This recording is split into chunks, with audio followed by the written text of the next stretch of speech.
राधे कृष्णा। जय बोलो राधा रानी की जय। जय बोलो श्री कृष्ण कन्हैया लाल की जय।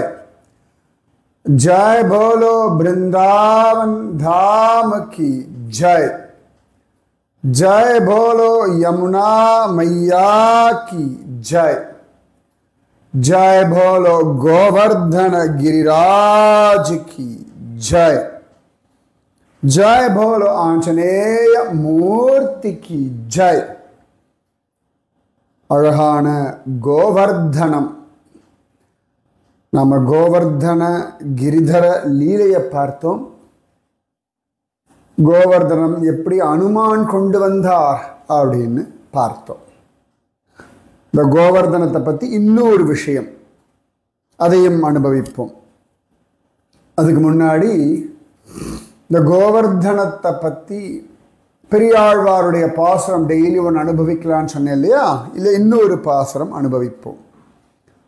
வானத்திலுள்ளீர் வலியீர் உள்ளீரேல் அறையோ வந்து வாங்குமின் என்பவன் போல் ஏனத்துருவாகிய ஈசன் எந்தை இடவன் எழவாங்கி எடுத்த மலை காணக்களியானை தன் கொம்பிழந்து கதுவாய் மதம் சோரத் தன் கையெடுத்து கூணல் பிறை வேண்டி அண்ணாந்து நிற்கும் கோவர்தனமென்னும் கொற்ற குடையே. பெரியாழ்வார் பாஸ்ட் அண்ட் ப்ரெசன்ட் ரெண்டுத்தையும் மிக்ஸ் பண்ணி இந்த பாசுரங்கள் சொல்றார். இந்த கண்ணன் கையில் இந்த மலையை எடுத்தது அவ்வளோ அழகா வர்ணிக்கிறார். வானத்திலுள்ளீர் வலியீர் உள்ளீரே அறையோ.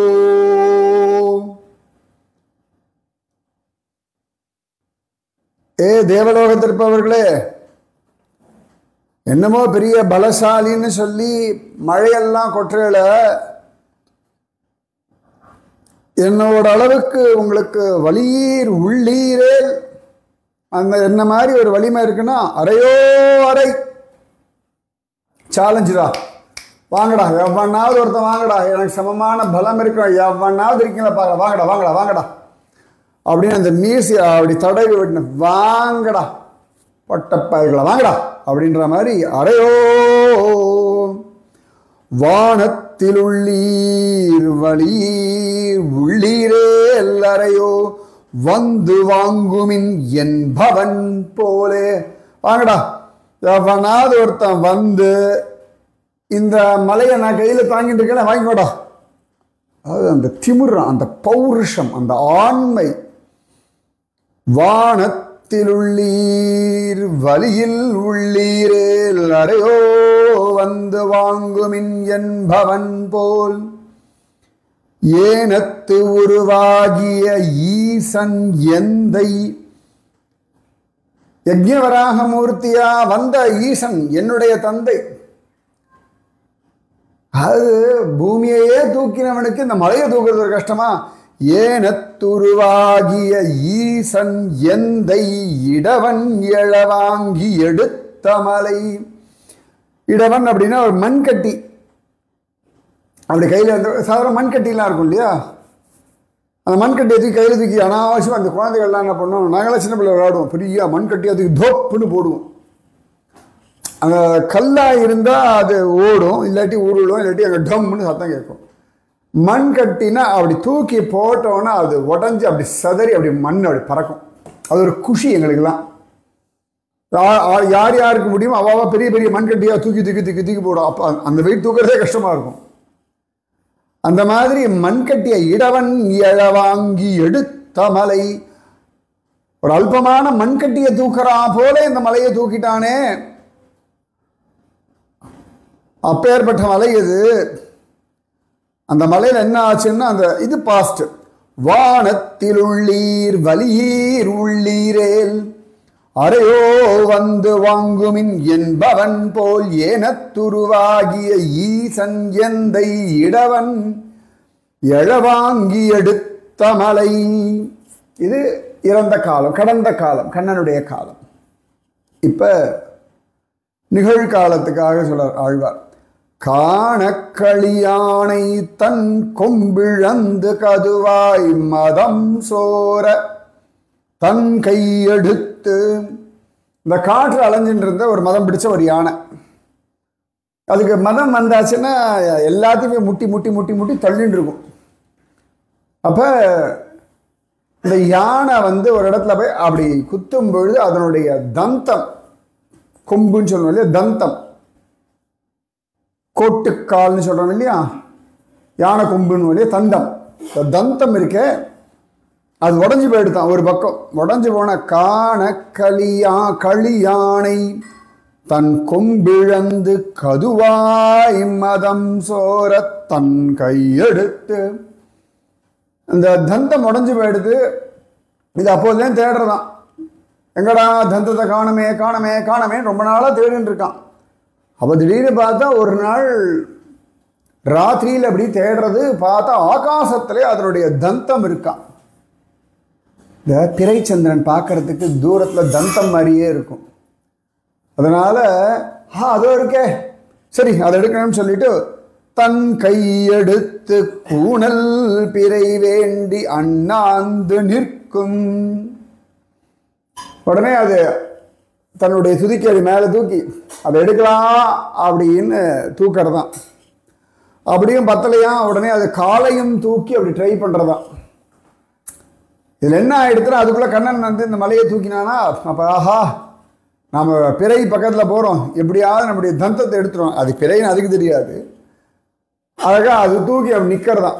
சில ஆச்சாரிய புருஷாலாம் வர்ணிப்பா, இந்த பெரிய ஒரு கொடையெல்லாம் இருந்தால் அது மேலே ஒரு கலசம் போல் ஒன்று வைப்பான். இப்போ என்ன ஆச்சுன்னா, அந்த கோவர்தன மலை வந்து கொடை போல இருக்கான். அந்த கொடைக்கு மேலே கலசம் இடம்னா கூணல் பிறை வேண்டி அண்ணாந்து நிற்கும். இந்த காண களியானை தன் கொம்பிழந்தது.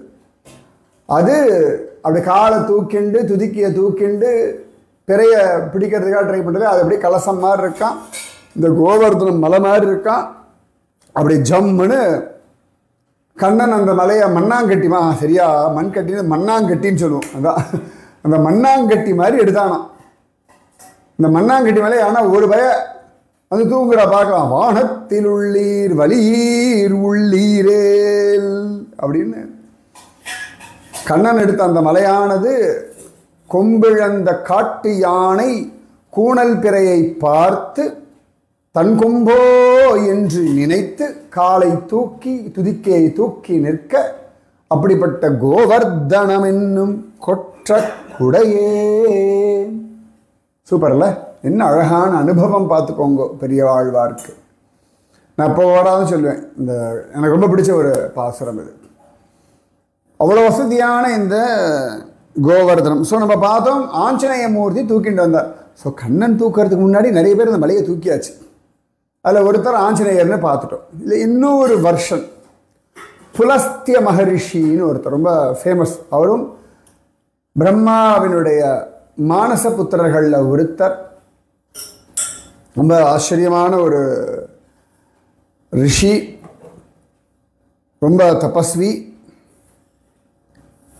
அந்த புலஸ்திய மகரிஷி அவ்வளவு அழகா ஹவிர்பூ அப்படின்னு அவருடைய மனைவி பெயர். இந்த ஹவிர்பூ யார் அப்படின்னா, கர்தம பிரஜாபதி தேவஹூதியினுடைய பெண்களில் ஒருத்தி ஹவிர்பூ அப்படின்னு பேர். பூ ஹவிர்பூ. அந்த ஹவிர்பூ, அந்த புலஸ்திய மகரிஷி அவ்வளோ விசேஷமானவர். இவருக்கு 2 பசங்க உண்டு. இந்த புலஸ்தியருடைய ஒரு பிள்ளை விஸ்ரவஸ், ராவணனோட அப்பா. இன்னொரு பிள்ளை யார் தெரியுமா? அகஸ்தியா. புலஸ்தியருடைய பிள்ளை புலஸ்தியர், ஹவிர்பூ. அவர்களுடைய பிள்ளையில் ஒருத்தர் அகஸ்தியர். சும்மா சொல்லக்கூடாது இந்த குடும்பத்தின்னு. புலஸ்தியர், ஹவிர்பூ, அகஸ்தியா, விஸ்ரவஸ். விஸ்ரவஸ் பிள்ளை தான் உங்களுக்கு தெரியும், ராவணன், கும்பகர்ணன், விபீஷணன். அந்த விஸ்ரவசனுடைய இன்னொரு மனைவி இளவிடான்னு பேர் அவளுக்கு. அவளுக்கு பிறந்த பிள்ளை தான் குபேரன். ஓகேவா? ஸோ இந்த புலஸ்திய மகரிஷி அவ்வளோ விசேஷமானவர். அவர் தான் ராவணனை வந்து கார்த்தவீரியார்ஜுனன் கிட்ட காப்பாற்றினார். ரொம்ப பலசாலி அவர். அப்போ ஒரு சந்தர்ப்பத்தில் இந்த புலஸ்திய மகரிஷி துரோணாச்சலம் போய் பார்க்குறார். துரோணாச்சலம் அவ்வளோ அழகாக இருக்கு. துரோணாச்சலத்தினுடைய பிள்ளை தான் இந்த கோவர்தனம். இன்னொரு வருஷத்துக்கு அப்புறமா சொல்கிறாருல்ல. இந்த மலையை பார்த்தோன்னே புலஸ்திய மகரிஷிக்கு ரொம்ப ஆசை வந்து எடுத்தான். ஆஹா, இந்த மலையில் உட்காந்து தபஸ் பண்ண நல்லா இருக்குன்னா அவ்வளவு அழகாக இருக்கா அந்த மலை. அவ்வளவு விஸ்தீர்ணம், விதவிதமான மரங்கள், விதவிதமான செடிகள், விதவிதமான பூக்கள், விதவிதமான காய் கனிகள். சூப்பராக இருக்கான். இந்த மலை எவ்வளோ பெருசு இருந்ததுன்னா 8 யோஜன தூரம் நீளம், 5 யோஜன தூரம் அகலம், 2 யோஜன தூரம் ஹைட்டு. ஒன்றும் புரியாது உங்களுக்கு? 8 யோஜன தூரம் நீளம்னா 64 மைல் நீளம். 5 யோஜனைன்னா 40 மைல் அகலம். 40 மைல் அகலம். ஒசரம் கம்மி தான். 2 யோஜனை 16 மைல் ஒசரம். 16 ஒரு 8 24 கிலோமீட்டர் ஹைட்டு. 24 kilometre height. யோசனை பண்ணி பார்த்துக்கோங்க. 24 கிலோமீட்டர்னா எத்தனை மீட்டர் வரும்? 24,000 மீட்டர் வரும். ரைட்டா? 4 7,000 மீட்டர், 8,000 மீட்டர், 8,000 கூட இல்லை, சாரி, கண்டுபிடிங்கோட. புஷ்பவனம் 12,000 ஃபீட் சொன்னேன். அப்போ எத்தனை மீட்டர் கணக்கு பண்ணிக்கோங்க. அவ்வளோதான் மேக்ஸிமம். சரியா? நான் போனதெல்லாம். நம்ம இது எத்தனை கிலோமீட்டர் கணக்கு பண்ணுங்க. எவரெஸ்ட்டு. ஸோ கோவர்தனம் 64 மைல் நீளம், 40 மைல் அகலம், 16 மைல் ஒசரம். அப்புறம் கிலோமீட்டர் நீங்கள் கணக்கு பண்ணிக்கோங்க. இவ்வளோ பெரிய மலை. புலஸ்திய மகரிஷியுடைய தபஸ்தலம் வந்து காசி. அவருக்கு என்னடான்னா, காசியில் கங்கை இருக்கா, காசியில் விஸ்வநாதர் இருக்கார். அங்கே இறந்து போகிறவாளுக்கு சிவ சாயுஜ்யம் கிடச்சிடும். ஆனால் மலையே கிடையாது. அப்போ அவர் நினச்சார், இந்த மலையை கொண்டு போய் காசியில் வச்சுட்டோம்னா அழகாக மேலே உட்காந்து தபஸ் பண்ணிக்கலாம், வேணும்போது கங்கையில் இறங்கி குளிச்சுக்கலாம், மக்களுடைய சம்பந்தம் இல்லாமல் மலை மேலே உட்காந்துக்கலாம், விஸ்வநாதரை தரிசனம் பண்ணிக்கலாம். ஸோ அப்படின்னு சொல்லிட்டு துரோணாச்சலம் கிட்ட கேட்டாராம், எனக்கு இந்த மாதிரி உன் பிள்ளை கோவர்தனத்தை கொடு, காசிக்கு எடுத்துகிட்டு போகிறேன் அப்படின்னு விட்டாராம். துரோணாச்சலத்துக்கு மனசு இல்லை, இருந்தாலும் ரிஷிவர் சாபம் கொடுத்துருவாரேன்னு சொல்லிட்டு சரி அழிச்சுட்டு போங்கட்டார். கோவர்தனமும் சரி வரேன், ஆனால் ஒரே ஒரு விஷயம், எங்கேயாவது நீங்கள் என்னை கீழே வச்சாச்சுன்னா அதுக்கப்புறம் அங்கேருந்து நான் கிளம்ப மாட்டேன்.